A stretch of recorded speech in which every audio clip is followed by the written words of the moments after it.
जी हाँ दोस्तों, आज के इस वीडियो में मोस्ट इम्पॉर्टेंट क्वेश्चन पर बात करेंगे कि लोक प्रशासन पर विधायी नियंत्रण की कौन कौन सी विधियां हैं और इसकी कौन कौन सी सीमाएं हैं, इसके बारे में बताना है। अगर क्वेश्चन ऐसे आ जाए दोस्तों कि लोक प्रशासन पर नियंत्रण की सीमा का वर्णन करें, जो कि 5 मार्क्स वाला में ऐसा क्वेश्चन मैंने बताया था, तो भी आंसर आपको ऐसा ही लिखना है, ठीक है। लेकिन इतना बड़ा नहीं लिखना है, बस जो मैं आपको सीमाएं के बारे में बताएंगे वही जोड़ देना है, ठीक है। तो हम इस वीडियो में देखने वाले हैं कि लोक प्रशासन पर किस प्रकार से विधायी का नियंत्रण होता है, ठीक है। तो इसको मैं समझाने के लिए एक ट्रिक का प्रयोग किया दोस्तों। अगर इस चीज़ को आप समझ जाते हो तो 100% इस क्वेश्चन को समझ आओगे, ठीक है। सबसे पहले यहाँ पर देखिए क्या है, लोक प्रशासन, विधायी नियंत्रण और प्रतिनिधियों, बस यही 3 पॉइंट आपको समझना है। लोक प्रशासन का मतलब क्या होता है? लोक मतलब होता है लोग यानी जनता, और प्रशासन मतलब होता है सेवा करना, यानी कि जनता का सेवा करने वाला। तो जनता का सेवा करने वाला कौन होता है? पुलिस होता है। जनता का सेवा करने वाला कौन होता है? हॉस्पिटल के डॉक्टर होते हैं। जनता का सेवा करने वाला कौन है? सरकारी स्कूल के शिक्षक हैं। जनता का सेवा करने वाले कौन है? जो बैंक के मैनेजर हैं, वहाँ के स्टाफ लोग हैं वो हैं। मतलब जितने भी अधिकारी लोग हैं वो सब जनता के सेवा के लिए ही बने हैं। तो उसी को बोलते हैं लोक प्रशासन। तो लोगों को सेवा करने वाले अधिकारी को बोला जाता है लोक प्रशासन। जैसे सरकारी अधिकारी जितने भी हैं ना, वो सब हमारे प्रशासन के अंतर्गत आ जाएंगे। तो कहीं भी अगर हम एक शब्द यूज करेंगे प्रशासन, तो समझ आना सरकारी अधिकारी लोग। जैसे एक स्कूल का एग्जाम्पल ले लेते हैं, प्रिंसिपल। तो प्रिंसिपल को हम बोल सकते हैं कि वो हमारे क्या है? प्रशासन है, ठीक है। क्या है वो? प्रशासन है। तो कहीं भी अगर हम प्रशासन का एग्जाम्पल लेंगे तो आप लोग समझ आना है सरकारी अधिकारी, ठीक है। और यहाँ पर विधायी नियंत्रण का मतलब क्या है? देखो, विधायी मतलब हो गया दोस्तों संसद का नियंत्रण। विधायी नियंत्रण मतलब क्या? संसद का नियंत्रण, ठीक है। ये चीज़ को आपको ध्यान रखना है। और जितने भी सारे कानून बनते हैं वो हमारे संसद से ही बनते हैं। आपको पता है, जो भी नियम कानून का बनना होता है वो हमारे संसद से नियम कानून बनते हैं, ठीक है। तो हमको यहाँ पर ये बताना है कि जो लोक प्रशासन पर, लोक प्रशासन मतलब समझ आओ एक तरह से सरकारी अधिकार। एक स्कूल का प्रिंसिपल ये ले लो, तो प्रिंसिपल पर विधायी का नियंत्रण यानी कि संसद का नियंत्रण कैसे होगा? यानी कि अगर मान लो सरकारी स्कूल में सही से पढ़ाई नहीं हो रहा है, तो क्या वैसे ही उसको सिर्फ सरकार तनख्वाह पैसा देते रहेगी? नहीं, उसके ऊपर नियंत्रण देखभाल किया जाएगा। नियंत्रण मतलब क्या? देखभाल कि वो सही काम कर रही है या नहीं कर रही। तो क्या डायरेक्ट संसद से यहाँ पर प्रिंसिपल से मिलने आएंगे, या तो प्रिंसिपल को डायरेक्ट संसद में बुलाया जाएगा? नहीं। इसके लिए क्या होगा कि जैसे प्रिंसिपल है सरकारी स्कूल के, तो ये किसके अंडर में आएगा? शिक्षा मंत्री के अंडर में आएगा, ठीक है। स्कूल में जो भी काम है पढ़ाने लिखाने वाला, वो शिक्षा मंत्री के अंदर में आएगा। तो संसद जो है ना, वो शिक्षा मंत्री को बुलाएंगे अपने पास, ठीक है। और वो पूछेंगे कि स्कूल का हाल कैसा है, बच्चों को शिक्षा मिल रहा है नहीं मिल रहा है। तो फिर कोई भी अगर स्कूल में कमी है तो शिक्षा मंत्री को टारगेट करेंगे, और शिक्षा मंत्री टारगेट करेंगे प्रिंसिपल से, ठीक है। तो वही चीज़ बताया गया है कि लोक प्रशासन पर, यानी कि जितने भी हमारे भारत देश में सरकारी अधिकारी हैं, अगर उसको वैसे छोड़ दिया जाएगा तो ये तो उड़ने लगेंगे और अपने मनमानी रूप से काम करेंगे। तो उसके ऊपर नियंत्रण करने के लिए, उसको देखभाल करने के लिए हमारा ज़रूरत है। तो वही उसको देखने का काम कौन करती है? संसद देखने का काम करती है। अब संसद डायरेक्टली हॉस्पिटल के मैनेजर को देखेंगे कि पुलिस के मैनेजर को देखेंगे? नहीं, वो उनके अधिकारी को पकड़ते हैं, और अधिकारी फिर वो अपने से नीचे वाले अधिकारी को पकड़ते हैं, ठीक है। जो संसद है वो किसको पकड़ते हैं? मंत्री को पकड़ते हैं, ठीक है। और मंत्री फिर क्या करते हैं? वो अपने से नीचे वाले अधिकारी को पकड़ते हैं। तो वही चीज़ बताई गया, ठीक है। और प्रतिनिधियों का मतलब हो गया दोस्तों, ठीक है। जैसे हम आखिर कोई भी व्यक्ति को या तो फिर किसी भी अधिकारी को जिता करके भेजते हैं, तो वही ना जाकर के संसद में बैठते हैं, कानून बनाते हैं, ठीक है। तो विधायी नियंत्रण मतलब समझ आना संसद का नियंत्रण। और संसद में जो भी बहुमत से जाकर के वहाँ पे बैठे हुए हैं वो हमारे प्रतिनिधि कहलाते हैं, हमारे वो नेता कहलाते हैं, ठीक है। तो जो जनता अपने से चुनाव करके उसको बहुमत दे करके जो सीट पर बैठाते हैं, मंत्री बनाते हैं ना, उसको हम लोग बोलते हैं प्रतिनिधि, ठीक है, यानी। तो इस पूरे प्रक्रिया में हमको ये बताना है कि प्रिंसिपल के ऊपर किस प्रकार से विधायक क्या नियंत्रण होगा, क्योंकि पैसा उनको दे रहा है सरकार, तो उसका अच्छे रूप से उनको काम भी तो करना है ना। तो उसी के बारे में हमको पूरा का पूरा पढ़ना है इसमें। चलो आते हैं परिचय पर। सबसे पहले देखो, लोक प्रशासन पर विधायी नियंत्रण का अर्थ है जनता द्वारा चुने गए प्रतिनिधि, यानी कि जो जनता के द्वारा जो प्रतिनिधि चुना गया है, ठीक है, उसके द्वारा सरकारी अधिकारियों को कामकाज पर नज़र रखना। यानी संसद में जो भी बैठे हुए हैं वो हमारे द्वारा चुने गए प्रतिनिधि तो ही हैं, जिसको हम जिता करके भेजें, तो सांसद बोलो चाहे प्रतिनिधि बोलो, बात एक ही पड़ेगा, ध्यान रखना, ठीक है। जो सांसद हैं वो प्रतिनिधि ही हमारे हैं, हमारे द्वारा ही वो जीत करके गए हैं, ठीक है। तो उसके द्वारा सरकार के जितने भी सारे अधिकारी हैं वो सभी के ऊपर कामकाज पर नज़र रखना और उन्हें अपने काबू में रखना ही लोक प्रशासन पर विधायी नियंत्रण कहलाता है। कि लोक प्रशासन जहाँ बोलेंगे समझ आना, सरकार के जो वो अधिकारी लोग हैं उसके ऊपर विधायी नियंत्रण मतलब संसद का नियंत्रण जो रहता है, उसी को हम लोग पूरा प्रक्रिया को लोक प्रशासन पर विधायी नियंत्रण कहते हैं। आगे देखो, लोकतांत्रिक देश में, हमारा जो देश है वो क्या लोकतांत्रिक है, तो लोकतांत्रिक देश में असली ताकत जनता के हाथों में होती है। सबसे ज़्यादा ताकत किसको है, जनता के हाथों में होती है। और जनता अपने प्रतिनिधि को चुनती है, यानी सांसद को चुन रही है, ठीक है, ठीक है, तभी ना वहाँ पे जाकर के सांसद बैठते हैं, तो वो अपने प्रतिनिधि को चुनते हैं। इसलिए यह इन प्रतिनिधियों की जिम्मेदारी है, अगर हम अपने प्रतिनिधि को चुन करके अगर संसद में बैठा रहे हैं तो उसका क्या जिम्मेदारी है कि वे देख रेख करें, किसको, सरकारी कर्मचारियों को। सरकारी कर्मचारियों मतलब क्या, वही प्रशासन, जनता के पैसों का सही इस्तेमाल करे या नहीं, यानी वो सही इस्तेमाल कर रहा है जनता के पैसों का या नहीं, उसको देखभाल करेगा, यही ना।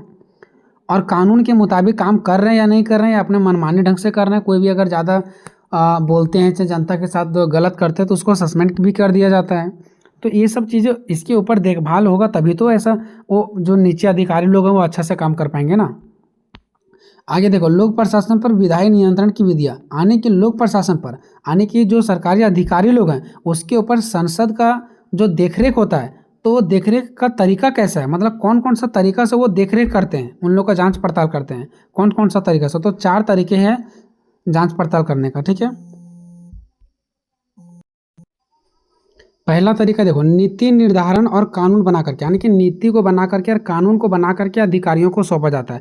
यानी जितने भी अधिकारी हैं वो क्या करते हैं, संसद के द्वारा कानून बनाया जाता है और उसी कानून के अंडर काम करना होता है सारे अधिकारियों को। जैसे फॉर एग्जांपल, अगर सरकारी स्कूल में अगर कोई स्कूल 8 तक है तो वहाँ के जो सांसद हैं वो क्या करें, उसको ऑलरेडी ये अधिकार दिए हुए हैं कि आपको 8वां तक ही पढ़ाना है, ठीक है, 9वां 10वां नहीं पढ़ाना है।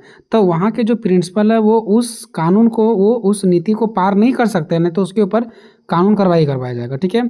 तो कौन सा अधिकारी को कितना काम करना है, कितना दूर तक जाना है, ये सब प्रक्रिया नीति का निर्धारण और कानून बना करके संसद पेश कर देती है और उसी के अंडर सारे अधिकारियों को काम करना पड़ता है। प्रशासन अपनी मर्जी से कोई भी काम नहीं कर सकता है, प्रशासन मतलब वही अधिकारी लोग, उसे संसद द्वारा बनाए गए कानूनों के दायरे में ही काम करना होता है और संसद कानून बनाकर प्रशासन के अधिकार, सीमाएं और जिम्मेदारियां तय कर देती है। यानी संसद जो होती है वो कानून बना देती है और वो उनको सौंप देती है, उसी के अंडर उसको रहना है, ठीक है। अगर प्रिंसिपल ही सरकारी स्कूल के है तो उसको क्या क्या अधिकार है वो दे देती है, उसका सीमाएँ क्या है, मतलब वो कहाँ तक जा सकती है, चीज़ों को कहाँ तक नियंत्रित कर सकती है, उसके ऊपर क्या जिम्मेदारियाँ, वो सब कुछ दे दिया जाता है, उससे ना ज़्यादा करना ना कम करना, ठीक है। अगर कोई भी अधिकारी कानून से बाहर जाकर के काम करता है तो उसे संसद में जवाब देना पड़ता है, ठीक है, और उसे दंडित भी किया जाता है। दूसरा इसका जो तरीका है दोस्तों, वित्तीय नियंत्रण। वित्तीय मतलब होता है दोस्तों पैसा, ठीक है। अब पैसा के बिना कुछ होगा नहीं। अगर सरकारी स्कूल में भी कोई अधिकारी काम कर रहा है तो उसको भी पैसा चाहिए, अगर कोई हॉस्पिटल में भी कोई अधिकारी या तो डॉक्टर काम कर रहा है तो उसको भी पैसा चाहिए, ठीक है।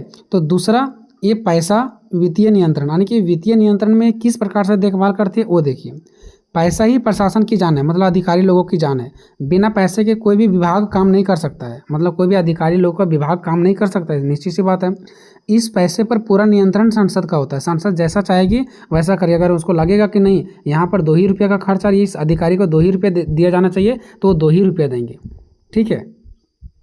तो ये किस प्रकार से पैसे का बंटवारा करती है, तो सबसे पहले बजट की मंजूरी, यानी प्रशासन जो है यानी अधिकारी लोगों का, ठीक है, जनता के पैसों का 1 भी रुपया तब तक खर्च नहीं कर सकता जब तक संसद बजट को पास ना कर दे, ठीक है। यानी ये कहा जा रहा है कि प्रशासन जो है ना वो जनता के पैसों को 1 भी रुपया तब तक खर्च नहीं कर सकता है जब तक संसद बजट को पास ना कर दे।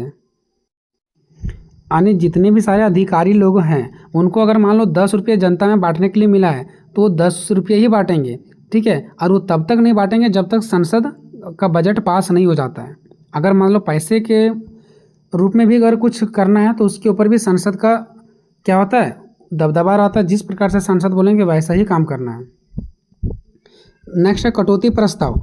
बजट पर बहस के दौरान जब बजट पास होता है, ठीक है, तो बजट पर बहस होता है कि कहाँ पर कितना खर्चा हुआ, कितना और देना है, कितना बाकी है, ठीक है। तो जब बजट पर बहस होता है ना, उसके दौरान सांसद किसी भी विभाग के खर्चों में कटौती की मांग कर सकता है। यानी सांसद जो है ना, कोई भी विभाग यानी कि कोई भी अधिकारियों के सैलरी में कटौती की मांग कर सकता है, जिससे प्रशासन पर दबाव बनता है। प्रशासन मतलब अधिकारियों पर दबाव बनता है और वो अच्छे से काम करते हैं। अगर कोई अच्छा से काम नहीं किए तो उसके ऊपर दबाव बनाया जाता है और उसके जो खर्चे हैं उसको कटौती किया जाता है। अगर कोई कहीं किसी अधिकारी को 10 रुपये खर्चा करने के लिए मिला और वो 10 रुपये लायक खर्चा नहीं किए हैं और वो बोल रहे नहीं हम 10 खर्चा किए हैं, तो वो उसके ऊपर जो खर्चा है उसको कटौती किया जाएगा, ठीक है। इस प्रकार से उनके ऊपर क्या होता है, दबाव बना रहता है और वो अच्छे से काम करते हैं। आगे पॉइंट देखते हैं तीसरा, कार्यपालिका से पूछताछ और बहस, ठीक है। कार्यपालिका से पूछताछ और बहस। अब यहाँ पर है कार्यपालिका से पूछताछ और बहस, ठीक है। कार्यपालिका से पूछताछ का मतलब होगी दोस्तों, जितने भी सारे मंत्री हैं, अधिकारी लोग हैं, कौन सा काम किया नहीं किया उससे पूछताछ होगा कि नहीं होगा, तो वही बताइए कार्यपालिका से पूछताछ, क्योंकि उन लोगों का काम करने का अवसर मिलता है। अगर वो काम नहीं करते तो उसका जवाबदेही तो देना ही पड़ेगा। तो संसद के सत्र के दौरान मतलब जब संसद का बैठक होता है उसके दौरान रोज़ ऐसे मौके आते हैं जहां मंत्री और उसके विभागों से, प्रशासन यानी कि उनके अधिकारियों को घेरा जाता है और उनसे पूछा जाता है कि कहाँ पर आप लोग क्या काम किए, क्या सही किए, क्या गलत किए, है ना। तो क्या क्या पूछा जाता है सो देखो, एक होता है प्रश्नकाल, पहला पूछने का तरीका ये है। दूसरा शून्यकाल, तीसरा ध्यानाकर्षण प्रस्ताव और चौथा अविश्वास प्रस्ताव, ठीक है। और बस 4 है, ठीक है। ये 4 प्रकार के प्रस्ताव होते हैं वहाँ पर। अगर ये चारों प्रस्ताव भूल भी जाते हैं आप तो डायरेक्टली आप इस हेडिंग को लिख करके आप छोड़ सकते हैं, ठीक है। अगर भूल जाते हैं तो, नहीं तो लिखोगे तो और भी बेटर रहेगा। प्रश्नकाल, इसमें क्या होता है देखो, संसद के बैठक का पहला घंटा प्रश्नों के लिए होता है कि जब संसद में बैठक होता है तो सबसे पहला जो 1 घंटा होता है ना, पहला घंटा, सबसे पहला जो घंटा होता है वो सांसद सीधे मंत्रियों से तीखे सवाल पूछते हैं कि ये कैसे आप काम किए, अगर पुल बनाए तो पुल कैसे गिरी, या तो फिर सरकारी स्कूल में सही पढ़ाया हो रहा है तो फिर टीचर वहाँ पे स्कूल में कैसे सो रहे हैं। ये सब चीज़ें मतलब वहाँ पर तीखे सवाल पूछे जाते हैं वहाँ के मंत्रियों से, जिनका जवाब मंत्रियों को अपने अधिकारियों से डेटा लेकर के देना पड़ता है। मान लो कि शिक्षा मंत्री को लपेटा में लिया गया, तो शिक्षा मंत्री क्या करेंगे, जो भी स्कूल से कंप्लेन आया वहाँ के जो अधिकारी हैं उससे पूछ करके डेटा प्राप्त करके रखेंगे और संसद में जब इसको बुलाया जाएगा शिक्षा मंत्री को तो उसको वहाँ पर जवाब देना पड़ेगा। दूसरा है शून्यकाल। शून्यकाल क्या, देखिए इसमें बिना किसी पूर्व सूचना के जरूरी मुद्दे उठाए जाते हैं। देखो जब सांसद में कोई भी मंत्री को लपेटा में लिया जाता है तो इससे पहले कुछ दिन पहले उसको नोटिस सूचना दिया जाता है कि इस मुद्दा पर हम आपको पूछेंगे और उसका जवाब आपको देना पड़ेगा, इसका डेटा आप तैयार करके रखें, ठीक है। लेकिन शून्यकाल में क्या होता है, किसी भी प्रकार का सूचना नहीं दिया जाता पहले से मंत्री को, डायरेक्टली उसी समय वहीं पर कुछ घंटा पहले बोल दिया जाता है कि हम इसके बारे में आपको पूछने वाले हैं और वहीं पर पूछा जाता है, ठीक है। तो इसमें बिना किसी पूर्व सूचना यानी कि बिना पहले किसी प्रकार का सूचना दिए हुए जरूरी मुद्दे उठा दिया जाता है और जवाब मांगा जाता है, ठीक है। नेक्स्ट हमारा ध्यानाकर्षण प्रस्ताव। ध्यानाकर्षण प्रस्ताव से क्या पता चल रहा है, ध्यान देना यानी गंभीर समस्या, जब गंभीर समस्या हो तब ध्यानाकर्षण प्रस्ताव पूछा जाता है, ठीक है। तो देखो किसी भी गंभीर या आपातकालीन घटना, जब हमारे देश में कोई भी गंभीर समस्या आ जाता है, चाहे तो कोई आपातकालीन घटना आ जाता है जैसे रेल का एक्सीडेंट हो गया, ठीक है, या तो बाढ़ आ गया, तो ऐसे कंडीशन में ध्यानाकर्षण प्रस्ताव लाया जाता है और पूछा जाता है। जैसे रेल में हादसा हो गया तो रेल मंत्री से पूछा जाता है कि अभी तक रेल हादसा हुआ तो आपने क्या क्या इसके प्रति कदम उठाए। तो ऐसे कोई घटना आता है तो उसको बोलते हैं ध्यानाकर्षण प्रस्ताव, ठीक है। तो कोई भी अगर ऐसी गंभीर घटना आ जाती है ना तो घटना की तरफ से सरकार और प्रशासन का ध्यान खींचने के लिए इसका इस्तेमाल किया जाता है, ताकि अधिकारी लोग क्या किए और सरकार अभी तक क्या कदम उठाए वो दोनों का ध्यान इधर खींचने के लिए ये प्रस्ताव रखा जाता है, ताकि कोई भी घटना हो तो वहाँ पर जल्द से जल्द कार्य किया जा सके। नेक्स्ट अविश्वास प्रस्ताव। अविश्वास का मतलब क्या है, जब विश्वास नहीं होता है, विश्वास नहीं होना, अगर संसद को लगे कि सरकार या उसका प्रशासन पूरी तरह से फेल हो गया है तो अविश्वास प्रस्ताव लाकर सरकार को गिरा सकते हैं। मान लो कि अभी जिसका सरकार है, ठीक है, अभी जिसका सरकार है उसी के अंडर सारा काम होगा और लगेगा कि सरकार उस प्रकार से काम नहीं कर पा रही है, या तो फिर इसके जो अधिकारी लोग हैं वो उस प्रकार से काम नहीं कर पा रहे हैं जैसा करना चाहिए और जनता को संतुष्ट नहीं कर रहे हैं, तो ऐसे कंडीशन में ये अविश्वास प्रस्ताव लाते हैं, संसद के द्वारा अविश्वास प्रस्ताव लाया जाता है कि ये विश्वास के लायक नहीं रहा है और उस सरकार को गिरा दिया जाता है। चौथा है संसदीय समितियाँ, यानी कि संसद की कुछ समितियां भी है जो समितियां जांच पड़ताल करती है, ठीक है। अभी मैंने ऊपर ही पढ़ा ना कि संसद जो जांच पड़ताल करती है वो टोटल 4 प्रकार से करती है। एक पहला प्रकार, दूसरा प्रकार और ये तीसरा प्रकार हो गया, ठीक है। और तीसरा प्रकार में ही ये सब इसके छोटे छोटे पॉइंट्स आ गए हैं, ठीक है, जांच करने का तरीका।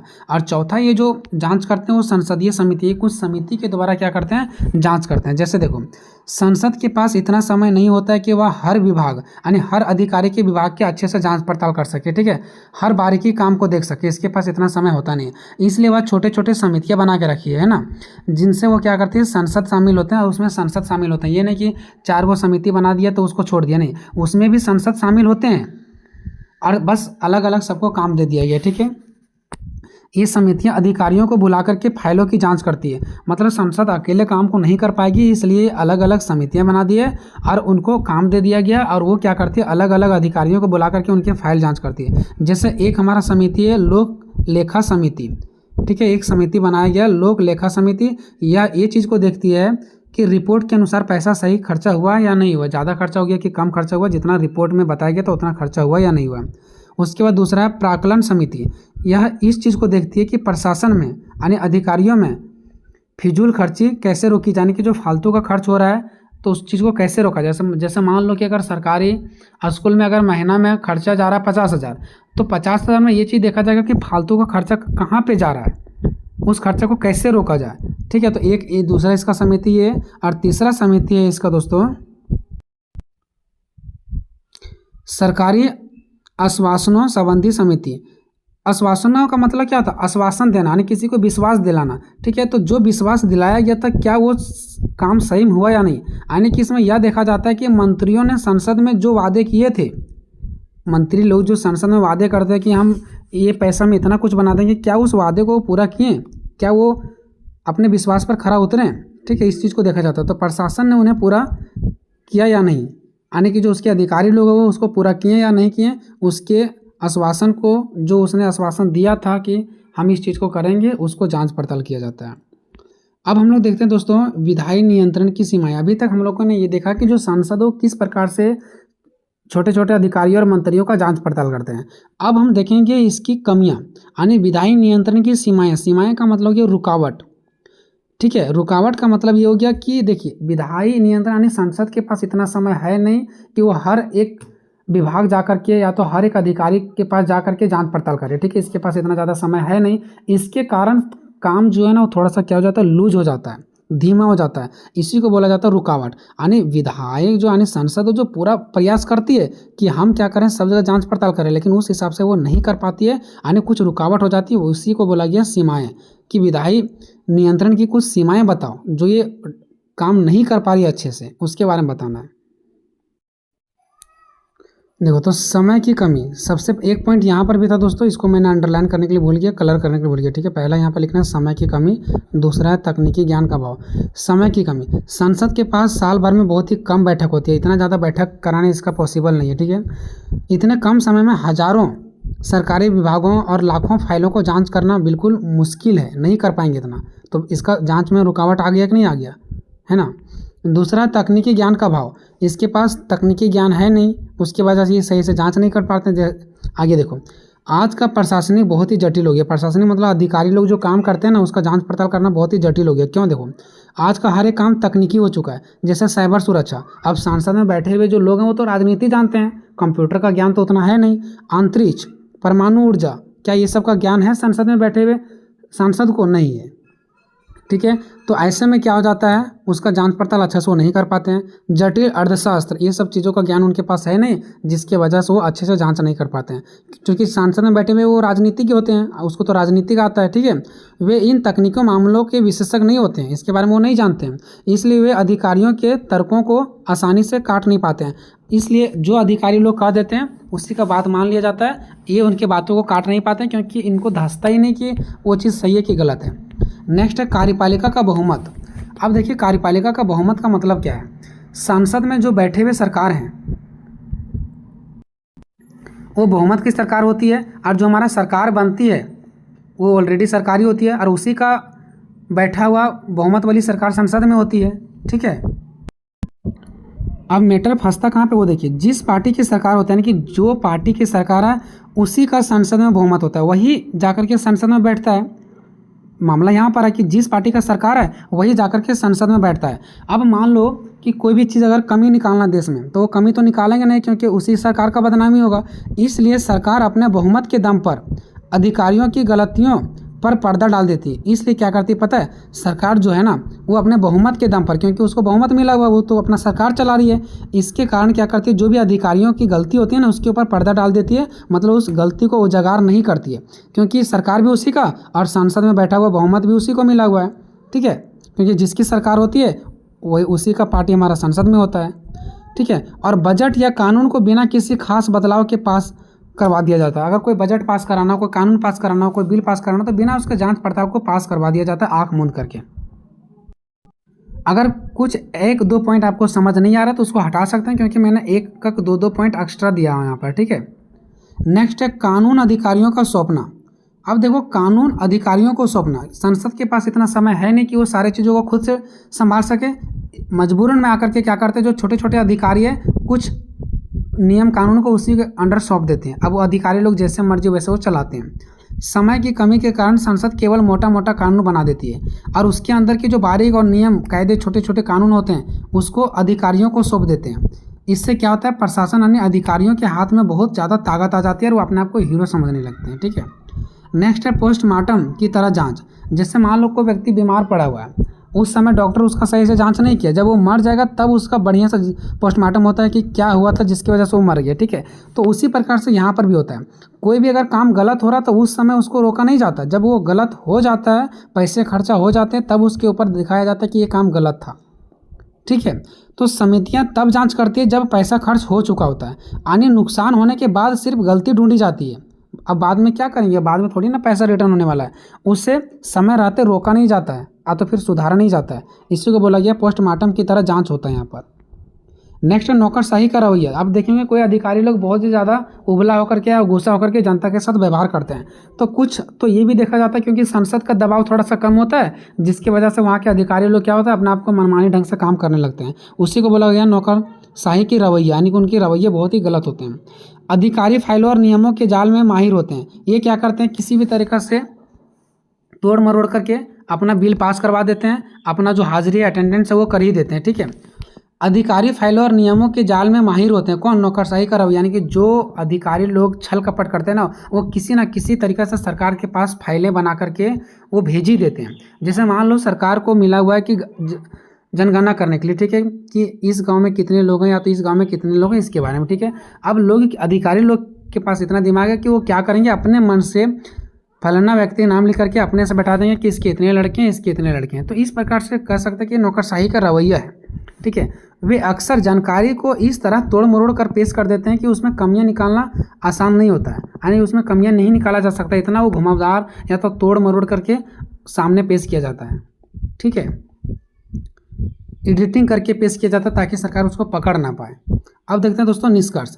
विधायी नियंत्रण, यानी कि जो सरकार के ऊपर जो अधिकारियों के ऊपर जो नियंत्रण है ना, इसमें कुछ सीमाएं हैं। विधायी नियंत्रण में कुछ सीमाएं हैं ना, सीमाएं मतलब क्या हो गया कि ये उस काम को नहीं कर पा रही है, तो विधायी नियंत्रण में तो जरूर कुछ सीमाएं हैं। सीमाएं मतलब इसके अंदर कुछ कमियां हैं, फिर भी यह अधिकारियों को निरंकुश यानी कि आलसी और मनमानी होने से रोकने के लिए बेहद ज़रूरी है। ठीक है, हम जानते हैं कि विधायी नियंत्रण में कुछ सीमाएं हैं, कुछ कमियां हैं, वो पूरी उसके जो अधिकारी लोग हैं उसके ऊपर अच्छे से वो जांच पड़ताल नहीं कर पा रही है। ठीक है, फिर भी बहुत ज़्यादा दबा करके रखते हैं और बहुत ज़्यादा उनको डरा करके रखते हैं, जिससे वे अधिकारी लोग आलसी नहीं हो पाते हैं और मनमानी रूप से काम नहीं करते, नहीं तो और भी मनमानी और भी आलसी हो जाते हैं। ठीक है, इसके बिना लोकतंत्र देश की कल्पना नहीं किया जा सकता, क्योंकि जो लोकतंत्र देश है ना, वहाँ पर ये सिस्टम लागू होना बहुत ज़रूरी है। ठीक है, जो कि हर एक अधिकारियों मंत्रियों के ऊपर संसद का दबाव हो। हालांकि हमारा भारत देश में भी ऐसा ही है, संसद का दबाव है, लेकिन संसद पूर्ण रूप से अपना नियंत्रण नहीं बना पा रही है, बस समय के अभाव के कारण समय इनको इतना नहीं मिल पाता है। ठीक है, बाकी जो भी कुछ है लोकतंत्र देश के लिए बहुत ज़रूरी है। ठीक है, तो मिलेंगे नेक्स्ट वीडियो में, तब तक जय हिंद, जय भारत।